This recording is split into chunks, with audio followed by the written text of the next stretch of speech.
halkan isugu soo baxay ummad muslimiina oo Soomaali ah oo jecel xabiibka oo muxibbiin ah oo caashiqiin ah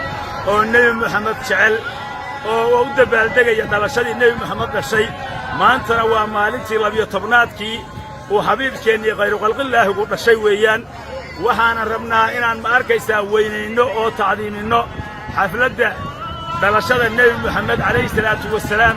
waxaan ku helaynaa khayr waxaan ku helaynaa nasr waxaan ku helaynaa ammaan waxaan ku helaynaa midnimo waxaan ku helaynaa cadaalad xabiibkeennii dhalashadiisii waxaanan ku daraynaa dastuurka sharciga ah ee qaranka in lagu daro maalinta ugu weyn ciidda dalka Soomaaliya inay tahay maalintii Nabi Muhammad dhashay ciidda mawliidka nabiga maalintii Nabi Muhammad dhashay ciidaha kale dhan waxa ka weyn ciidda Nabi Muhammad baa ka weyn calayhi salaatu wasalaam wassalaamu calaykum.